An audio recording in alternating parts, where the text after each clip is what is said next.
Hello friends, दोस्तों आज के इस वीडियो में हम लोग बात करने वाले हैं क्लास 11 ऑल्टरनेटिव इंग्लिश के last chapter Box and Cox के बारे में।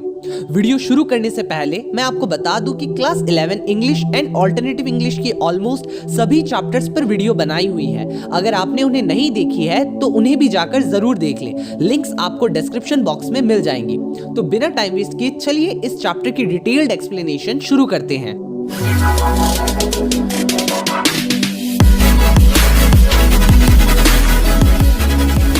हमारे इस चैप्टर बॉक्स एंड कॉक्स के राइटर का नाम है जॉन मेडिसन मॉर्टन। इस चैप्टर में मेनली 3 कैरेक्टर्स हैं। पहले है बॉक्स, जिनका पूरा नाम है जॉन बॉक्स, वो एक प्रिंटर है। नेक्स्ट है कॉक्स, जिनका पूरा नाम है जेम्स कॉक्स, वो एक हैटर है, यानी कि हैट बेचते हैं। एंड थर्ड कैरेक्टर है मिसेस बाउंसर, वो एक लॉजिंग हाउस कीपर थी, मतलब कि रूम्स को रेंट में देने का और उनका ध्यान रखने का काम करती थी। ये सिंपल वर्ड्स में हाउस मैनेजर थी लंदन की। तो इस चैप्टर में क्या होता है कि जो मिसेस बाउंसर है वो बहुत चालाक किस्म की औरत है।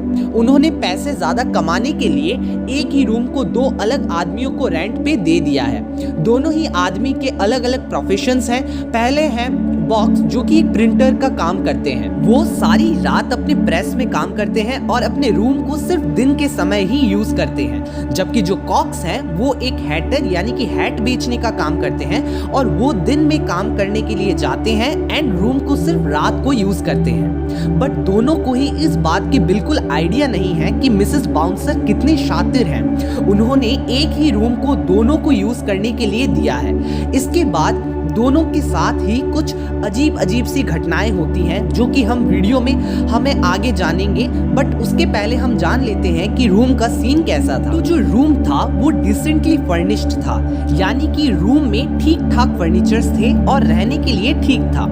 सेंटर में एक ओल्ड फैशन्ड बेड था जिसके चारों तरफ कर्टेन्स यानी कि पर्दे लगे थे। लेफ्ट सेंटर में एक डोर था जिसका जो रास्ता था वो एक पैसेज की ओर जाता था, यानी कि पतली सी गली की ओर जाता था। लेफ्ट में ही एक और डोर था जिसके पीछे एक स्टोर कबोर्ड था और उसके जस्ट नेक्स्ट में एक चेस्ट ऑफ ड्रॉयर्स थे।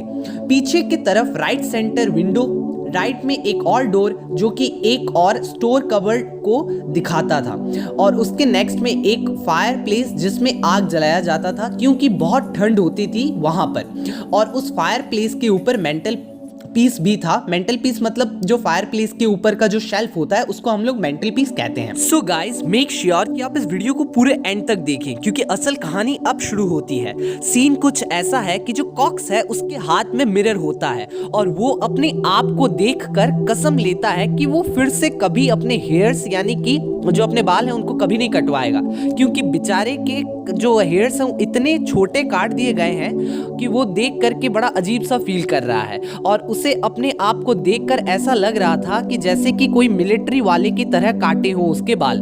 उसने हेयर ड्रेसर को बस हेयर एंड से काटने को कहा था, बट उसने पक्का दूसरे एंड को समझ लिया होगा। चलो कोई बात नहीं, क्योंकि वो सोचता है कि उन्हें कोई अभी इंपॉर्टेंट आदमी से मिलना भी नहीं है तो उतना ज्यादा कुछ फर्क नहीं पड़ता।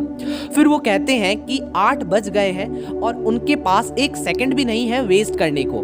तभी मिसेस बाउंसर आती हैं और मिस्टर कॉक्स को गुड मॉर्निंग विश करने के बाद उन्हें कहती हैं कि आई होप आप काफी कंफर्टेबली सोए होंगे। इस पर मिस्टर कॉक्स रिप्लाई देते हुए कहते हैं कि मैं ऐसा नहीं कह सकता, मुझे बहुत खुशी होती अगर आप मुझे एक ज्यादा प्रोट्यूबरेंट बॉल्स्टर दे, मतलब ज्यादा गुदगुदा सॉफ्ट सा तकिया दे, क्योंकि अभी जो तकिया है उसमें सिर्फ मुट्ठी भर फेदर्स हैं, वो भी तकिए के दोनों एंड में है, मिडिल में तो कुछ भी नहीं है। फिर मिसेस बाउंसर रिप्लाई में कहती हैं कि आपके लिए कुछ भी। इसके बाद कुछ अजीब सी सिचुएशंस शुरू होती है।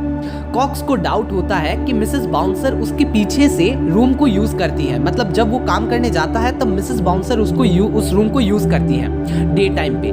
वो कंप्लेन करते हुए मिसेस बाउंसर को कहता है कि जो उसके कोल्स हैं वो डिक्रीज होते रहते हैं काफी जल्दी। और वो एक और बात कहता है कि एक gradual and steady increase of evaporation among my candles, would, sugar and matches, मतलब जो कि उसकी जो कैंडल्स हैं, मैचेस हैं, सुगर एंड वुड है, काफी जल्दी खत्म होते रहते हैं। उसके बिना यूज किए ही।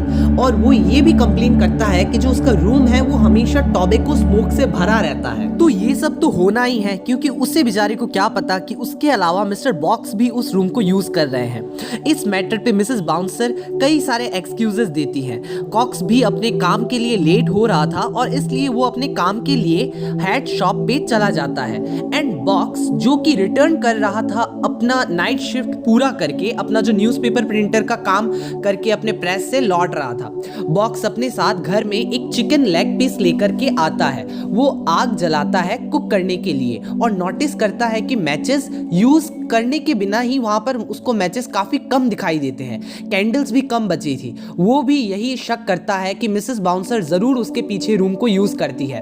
वो अपने चिकन लेग को कुक करने के लिए वहीं छोड़कर एक नींद की झपकी लेने चला जाता है। क्योंकि उसने सारी रात अपने प्रिंटिंग प्रेस में काम किया है तो उसे नींद तो आनी ही है। तभी कॉक्स भी रिटर्न करता है, क्योंकि कॉक्स लेट हो गया था हैट की शॉप में जाने में, तो उसका जो एम्प्लॉयर था उसे उस दिन एक दिन की हॉलीडे दे देता है। कॉक्स मटन चॉप लेके आता है और उसे कुक करने के लिए जाता है।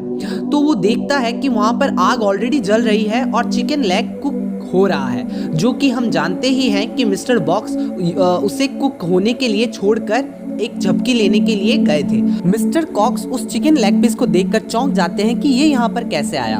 फिर वो उस चिकन लेग पीस को हटाकर अपने मटन चॉप को रखते हैं और अपने पास वाले रूम से प्लेट लेने के लिए चले जाते हैं।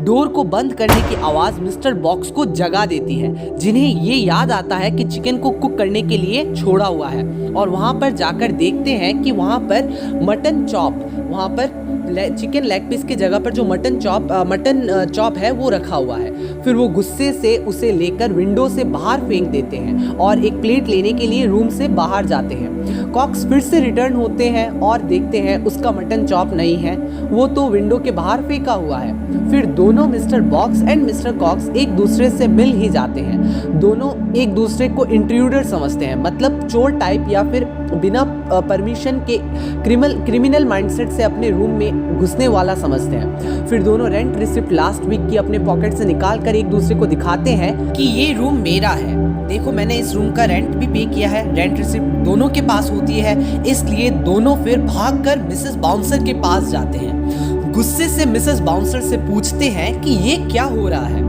कॉक्स पूछता है कि ये किसका रूम है और बॉक्स पूछता है कि क्या ये रूम मेरा नहीं है। मिसेस बाउंसर रिप्लाई करती है नहीं। कॉक्स कहता है देखा ये मेरा है। फिर मिसेस बाउंसर कहती है कि नहीं ये आप दोनों का है।